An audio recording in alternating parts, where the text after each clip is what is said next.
Hello दोस्तों, नमस्कार। आप सभी का स्वागत है आपके YouTube channel NMS score plus में। दोस्तों, आज के वीडियो में हम मैथ से संबंधित प्रश्नों को लेकर आए हूं, जो कि मेधा छात्रवृत्ति परीक्षा में इस तरह के प्रश्न पूछे जाते हैं। मैथ से दोस्तों पूरे 90 प्रश्न पूछे जाते हैं, जिनमें से कुछ प्रश्नों को मैं लेकर आया हूं। तो आप लोग वीडियो को अंत तक जरूर देखिएगा, वीडियो को लाइक कीजिएगा, अपने दोस्तों के पास शेयर कीजिएगा और चैनल पर पहली बार आए हो तो चैनल को सब्सक्राइब कर लीजिएगा। मैं इस तरह के वीडियो को लाता रहूँगा और आप लोग एग्जाम की तैयारी अच्छे ढंग से करते रहिए। तो चलिए शुरू करते हैं। आज का जो पहला प्रश्न है यहाँ पे दिया गया है, हम लोग 11 से लेकर 20 तक के प्रश्नों को हल करने का प्रयास करेंगे। तो 11 नंबर जो प्रश्न है दिया गया है, 11 नंबर कि विषम का चयन करना है, यानी इन चार में जो विषम संख्या है उनका हमें चयन करना है। कौन सा अलग है ये हमें ढूंढना है। तो देखिए यहाँ पे हम लोग अलग करने का प्रयास करेंगे।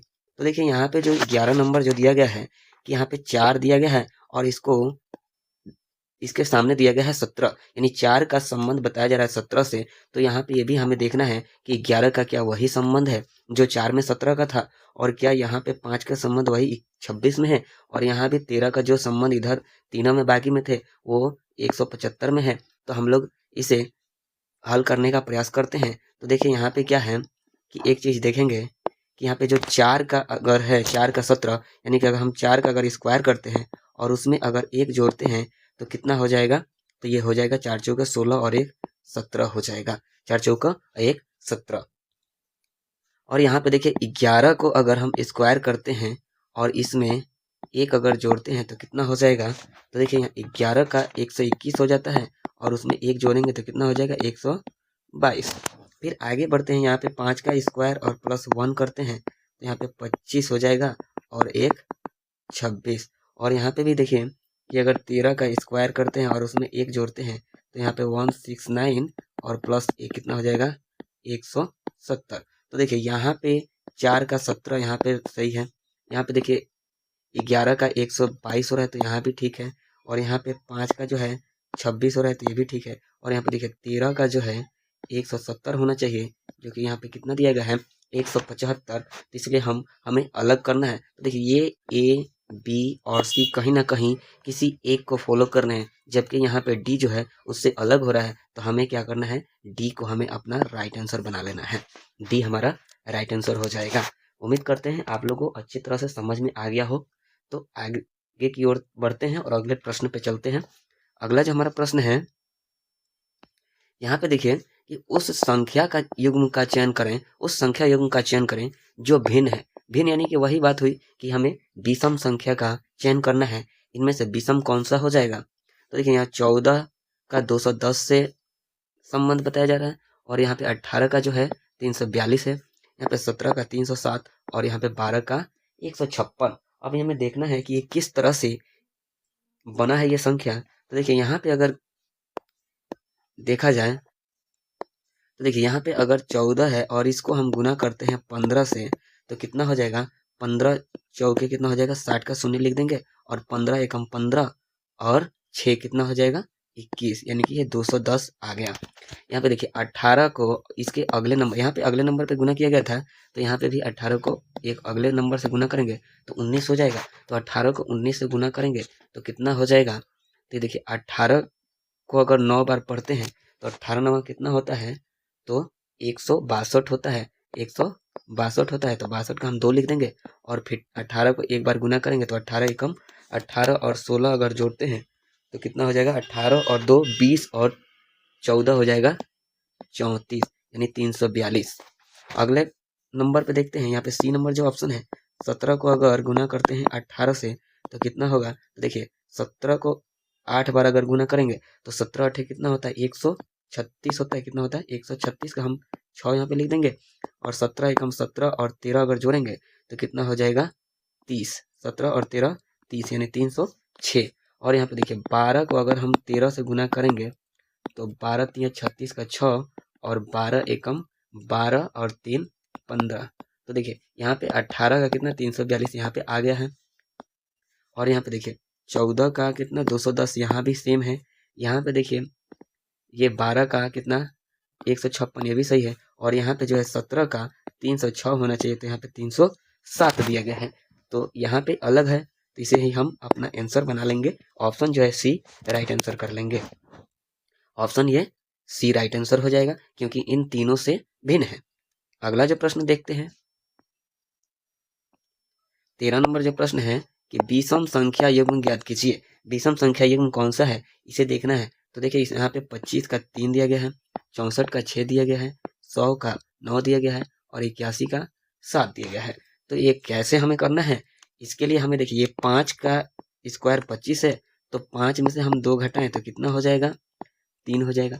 यहाँ पे देखिए 8 का स्क्वायर है और उसमें से हम 6 घटाएंगे, ओ सॉरी, अगर 5 का स्क्वायर है और इसमें से हम अगर 2 घटाएंगे तो कितना हो जाएगा, 6 हो जाएगा।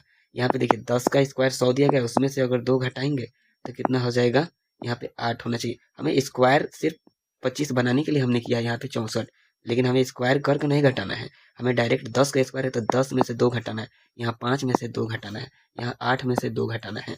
ऐसा नहीं कि 10 का हमने स्क्वायर लिखा तो अब 100 में से 2 घटाएंगे तो ये तो 98 हो जाएगा। तो ऐसा नहीं, हमें कैसे करना है, सिर्फ स्क्वायर हटाकर 10 में से 2 घटाना है। और यहाँ पे देखिए 9 का स्क्वायर दिया गया है, इसमें से हम 2 घटाएंगे तो 7 हो जाएगा। तो देखिए यहाँ पे अलग कौन सा दिया गया है, अलग कौन सा दिया गया है ये देखना है। तो अलग कौन सा है, तो देखिए यहाँ पे 5 में से 2 घटाएं तो 3 सही है, यहाँ पे देखिए 8 में से 2 घटाएं तो 6 यहाँ पे भी सही है, यहाँ पे देखिए 9 में से 2 घटाएं तो कितना 7, तो यहाँ भी 7 सही है। अलग कौन सा है, तो देखिए यहाँ पे 10 में से 2 घटाया गया है तो 8 होना चाहिए, जो कि यहाँ कितना दिया गया है, 9 दिया गया है। तो हमारा राइट आंसर कौन सा हो जाएगा, ऑप्शन सी। हमें तो अलग ही ना ढूंढना है, विषम संख्या का चयन करना है, विषम युग्म का चयन करना है। यानी कि यहाँ पे क्या होना चाहिए था, 100 का 8 होना चाहिए, जो कि यहाँ पे कितना दिया गया है, 100 का 9, इसलिए हमारा ये राइट आंसर होगा। अगले प्रश्न पे चलते हैं। अगला जो प्रश्न है यहाँ भी वही है कि विषम संख्या युग्म ज्ञात करना है। तो विषम संख्या युग्म में देखिए 8 का 64 दिया गया है, 8 का 64 है, 8 का 512 है, 6 का 216 और 4 का 64 दिया गया है। तो इसमें अलग कौन सा है, तो देखिए यहाँ पे क्या है कि 6 का अगर क्यूब करते हैं तो 216 होता है और 4 का क्यूब करते हैं तो 64 होता है। यहाँ पे 8 का क्यूब करते हैं तो ये कितना होता है, 512 होता है। और यहाँ पे देखिए 8 का 64 दिया गया है, यानी कि 8 का तो 512 होना चाहिए, 8 का क्यूब कितना होना चाहिए, 512, जो कि यहाँ पे कितना दिया गया है, 64। तो इसलिए ये हमारा गलत युग्म है और इसे हमें ढूंढना है, गलत को ही तो ढूंढना है। तो इसलिए हमारा राइट आंसर हो जाएगा ऑप्शन ए, करेक्ट कर लेंगे। उम्मीद है कि आप लोगों को अच्छी तरह से समझ आ रहा होगा। तो वीडियो को लाइक जरूर कर दीजिएगा, शेयर कीजिएगा अपने दोस्तों के पास, और चैनल पे पहली बार हो तो चैनल को सब्सक्राइब कर लीजिएगा और बेल आइकन को प्रेस कर लीजिएगा, जिससे हमारा कोई भी वीडियो का नोटिफिकेशन आपको मिलता रहे। तो आगे की ओर बढ़ते हैं। अगला प्रश्न जो है यहाँ पे 15 नंबर जो प्रश्न है दिया गया है कि विषम संख्या युग्म ज्ञात कीजिए। यानी विषम संख्या का चयन करना है। जैसे यहाँ देखिए 3 का 7 से संबंधित है, उसी प्रकार यहाँ पे देखिए 15 का 63 से संबंधित है, 8 जो है 26 से संबंधित है और 23 जो है 123 से संबंधित है। तो ये किस प्रकार संबंधित है ये हमें ढूंढना है, किस प्रकार संबंधित है इसे हमें ढूंढना है। तो देखिए यहाँ पे जो है 3 जो दिया गया है, तो देखिए 2 का स्क्वायर करके 1 को घटाया गया है तो कितना हो जाएगा, 3 हो जाएगा। और 2 को क्यूब करके 1 घटा देंगे तो कितना हो जाएगा, 2 का क्यूब कितना होता है, 8, और 8 में से 1 गया तो 7, ये भी सही हो गया। यहाँ पे देखिए यहाँ पे क्या करना है कि 4 का स्क्वायर करके 1 घटा लेना है, तो 4 चौके 16, 16 में से 1 गया तो 15, ये सही हो गया। और यहाँ पे देखिए 4 का अगर क्यूब करते हैं तो कितना 64, और उसमें से 1 माइनस कर लेंगे तो 63, ये भी सही है। अब यहाँ पे देखिए अगर 5 का स्क्वायर करते हैं 25, और 25 में से 2 घटाएं तो 23 हो जाएगा। और यहाँ पे जो है 5 का अगर क्यूब करते हैं और उसमें से 2 घटाते हैं तो कितना हो जाएगा, 5 का क्यूब कितना 125, और 25 में से 2 गया तो 123, ये भी हमारा सही। अब यहाँ क्या करना है कि देखिए 8 जो है स्क्वायर वाली अगर करना है, देखिए अगर 3 का स्क्वायर करके अगर 1 घटाते हैं तो कितना हो जाएगा 8, और 3 का क्यूब करेंगे तो कितना हो जाएगा यहाँ पे, और 1 घटाएंगे तो 3 का क्यूब कितना 27, 27 में से गए तो 26। अब एक चीज हमें देखना है कि देखिए सब में क्या है कि सब में हमने एक घटाया है, एक बार स्क्वायर करके 1 घटाए हैं और एक बार क्यूब करके 1 घटाए हैं। और यहाँ पे भी है 1 घटाया गया है, यहाँ पे भी 1 घटाया गया, यहाँ पे भी 1 घटाया गया, यहाँ पे भी 1 घटाया। और देखिए यहाँ पे 2 घटाने पे हो रहा है, कितना 2 घटाने पे। तो हमें तो कहीं ना कहीं 3 जो है ए वाला, बी वाला और सी वाला समान रूप से, मतलब पहले स्क्वायर और उसमें से 1 घटाइए, फिर क्यूब उसमें से फिर 1 घटाइए। और यहाँ पे क्या हो रहा है कि डी नंबर में कि स्क्वायर करने के बाद 2 घटाना पड़ रहा है और क्यूब करने के बाद 2 घटाना पड़ रहा है। तो इसलिए हमें अलग ढूंढना है। तो ऑप्शन जो है वो डी हो जाएगा। ऑप्शन डी को हम लोग अलग कर लेंगे। उम्मीद करते हैं कि आप लोग को अच्छी तरह से समझ आ रहा होगा। अगले प्रश्न पे चलते हैं। अगले जो प्रश्न है कि यहाँ पे देखिए कि विषम का ही चयन करना है। सेम टू सेम क्वेश्चन है, सिर्फ ऑप्शन बदला गया है और इसे हमें ढूंढकर निकालना है कि कौन सा जो है अलग है। तो अलग हमें देखना, देखिए 7 जो है 7 से किससे संबंधित है? 337 से। यहाँ 5 जो है 120 से संबंधित है। 4 जो है 60 से संबंधित है और 6 जो है 210 से संबंधित है। तो हमें क्या करना है कि हमें एक इसका तरीका ढूंढना है कि किस तरह से, किस प्रकार से संबंधित है, ये हमें ढूंढना है। और ये एक सरल सा उपाय है कि जो सबसे छोटा होता है उसी में पहले ढूंढने का प्रयास किया जाता है। तो देखिए यहाँ पे जो है 4 जो है सबसे छोटा है और 4 का संबंध किससे है? 60 से है। और किस प्रकार से है? तो देखिए अगर 4 का अगर क्यूब करते हैं और उसमें से अगर हम 4 घटा लेते हैं, यानी जिसका क्यूब करते हैं उसी को अगर घटाते हैं तो कितना हो जाएगा? 60 में प्राप्त हो जाएगा। तो उसी प्रकार हम देख लेते हैं इसको कि 5 का अगर क्यूब करते हैं उसमें से अगर 5 को घटाते हैं तो देखिए 125 हो जाएगा 5 का क्यूब, और उसमें से 5 को अगर कम कर दिए तो कितना हो जाएगा? 120 हो जाएगा। तो ये तो दो दो तो सही हो गया जिस प्रकार हमने सोचा था। और यहाँ पे डी नंबर देखते हैं कि देखिए अगर 6 का अगर क्यूब करते हैं तो कितना हो जाएगा? 216 हो जाएगा। उसमें से अगर 6 घटाते हैं तो कितना हो जाएगा? 210। ये भी सही जा रहा है। और यहाँ पे देख लेते हैं कि अगर 7 का अगर क्यूब करते हैं तो कितना होता है?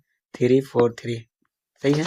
और इसमें से अगर 7 को घटा लेते हैं तो कितना हो जाएगा? तो ये हो जाएगा 3 और यहाँ पे 6 हो जाएगा, जो कि यहाँ पे कितना दिया गया है? 337। तो इसलिए हमें अलग ढूंढना था और ये हमारा ये अलग हो जाएगा, ए नंबर ऑप्शन। तो अगले प्रश्न की ओर चलते हैं।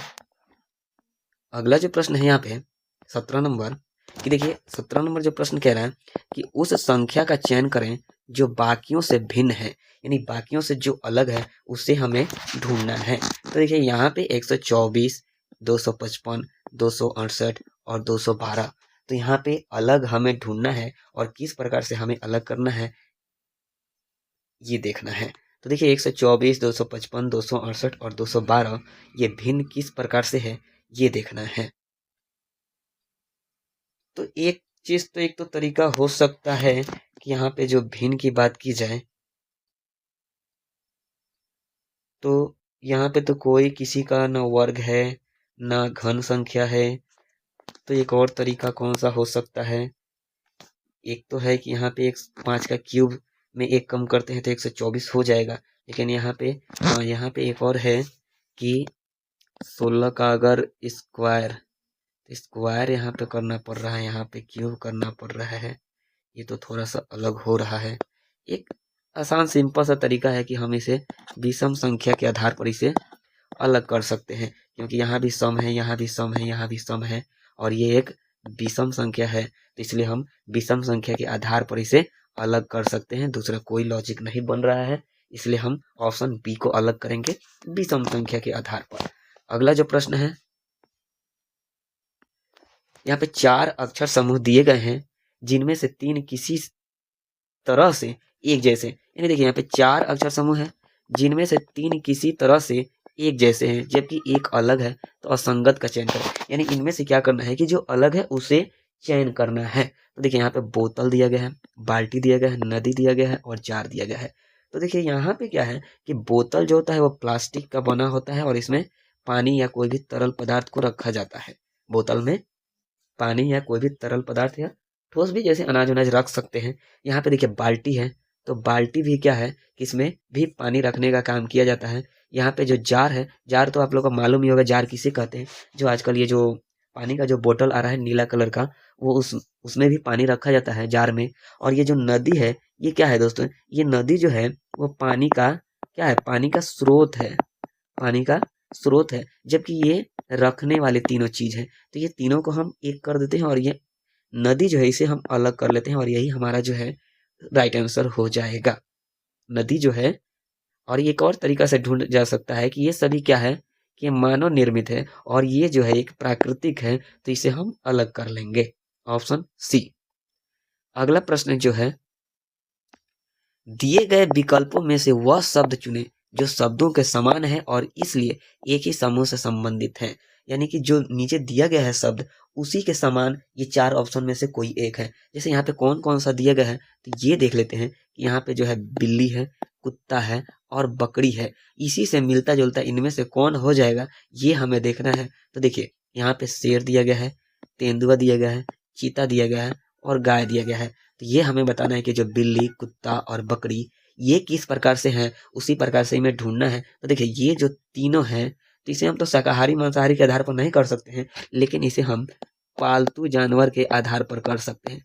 पालतू जानवर के आधार पर इसे अलग कर सकते हैं। और जो बिल्ली, कुत्ता और बकरी ये और ये गाय जो है, ये सब क्या है, पालतू जानवर है। और ये जो 3 जो है, ये जंगली जानवर है, इसे हम अलग कर देंगे। तो इससे मिलता जुलता कौन हो जाएगा, तो हो जाएगी गाय। ऑप्शन जो है D right answer. Option D, गाय जो दिया गया है उसे हम अलग कर लेंगे। अगला जो प्रश्न है यहाँ पे 20वां जो प्रश्न है कि 4 अक्षर समूह है जिनमें 3 किसी न किसी तरह से एक जैसे हैं, जबकि क्या है, एक अलग है। तो असंगत का हमें पहचान करना है। असंगत का हमें पहचान करना है। जैसे मुर्गा मुर्गी दिया गया है, भाई बहन दिया गया है, भालू शावक दिया गया है और शेर शेरनी दिया गया है। तो यहाँ पे हम किस प्रकार से अलग कर सकते हैं, तो वो है कि हम क्या है कि पुल्लिंग और स्त्रीलिंग के आधार पर हम इसे अलग कर सकते हैं। जैसे मुर्गा मुर्गी क्या है, स्त्रीलिंग पुल्लिंग है। यहाँ पे भाई बहन क्या है, स्त्रीलिंग पुल्लिंग है। यहाँ पे शेर शेरनी का है, स्त्रीलिंग पुल्लिंग है। और ये जो भालू जो शावक होता है, तो शावक तो भालू के बच्चे को कहा जाता है। भालू के बच्चे को शावक कहा जाता है, या शेर या बाघ के भी बच्चे को शावक कहा जाता है।